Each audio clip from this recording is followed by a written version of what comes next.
Hello? Hello? Is that Inspector Bloomingdale? What do you want?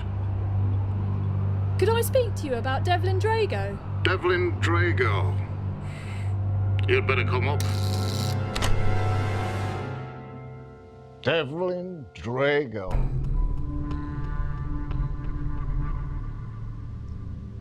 Oh, yes. I remember him very well indeed. Oh, do you mind if I record some of this?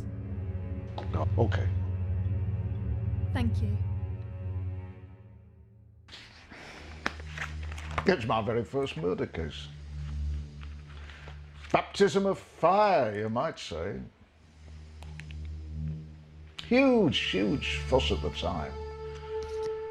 And yet today, you know, is almost completely forgotten.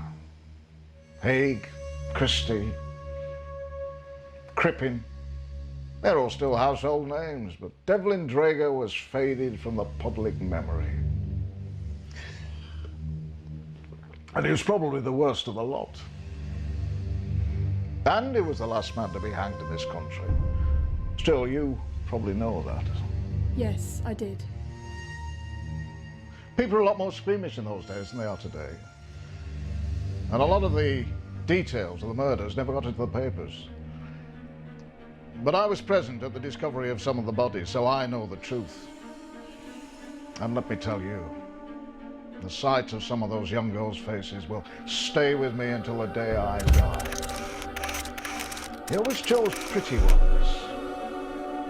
I suppose because the contrast of the way they looked when he'd finished with them was that much greater.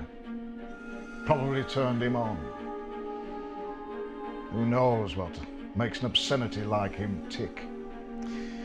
Anyway, he certainly hated women. Well, I was wondering if there was... Oh, God, this sounds so ridiculous. Come on, I promise not to laugh. Well, is there the slightest chance that there could have been a mistake? Mistake? Yes. What I mean is it remotely possible that he isn't really dead? That there was some sort of cover-up? Well, you're right about one thing, there was a cover-up. But let me promise you, he's very, very dead.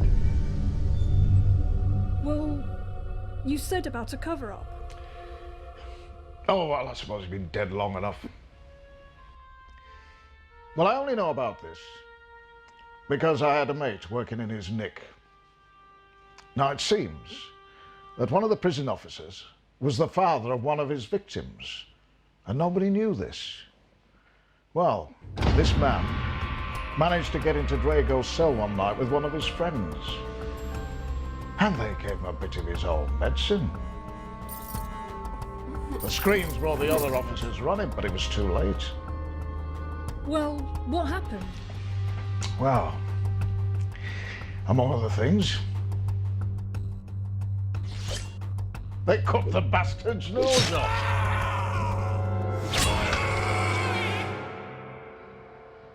You all right? You sure you want to hear any more?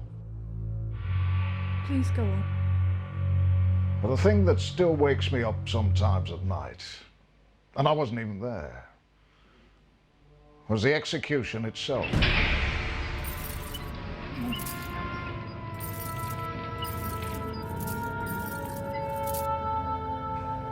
It seems that he was so badly disfigured, they had to hang him in a mask. And the hangman bungled it. Well, the regular man was sick and it was just his assistant, so he was a bit shaken up, I should imagine. Anyway, the first time didn't work. So they had to string up this thing out of a horror comic twice. And it didn't go quietly, which is unusual because most men are resigned to it, but not him. No, kicked, he swore, he struggled. He ended up by putting a curse on everybody involved in the case. None of the people there ever recovered. My friend died of drink within 2 years. And the hangman, killed himself before that.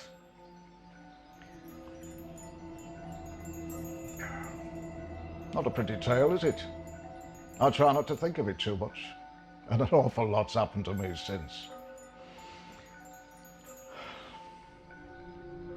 Well, you haven't told me why you're so interested in our absent friend. Well, someone claiming to be Devlin Drago has been... Well, he contacted me. So you think Drago's still alive? That's why I came to see you.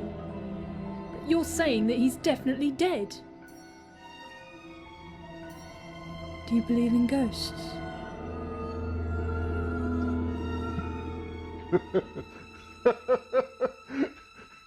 Well, you think his ghost is after you? Well, he's definitely dead.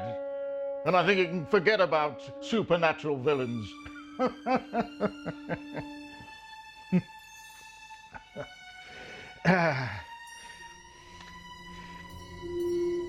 There was one other strange thing about the case. And what was that? Well, it seems that our Mr. Drago was a bit of an artist. And when we searched his house, which was eventually pulled down, we found dozens and dozens of paintings. Now, these weren't the kind of things you could hang up in the Tate Gallery. Oh yes, I read about that. They were paintings of his victims. Ex-certificate. So, they were destroyed. And he went absolutely ballistic. It was amazing. He was more upset about losing his pictures than he was about losing his fucking nose.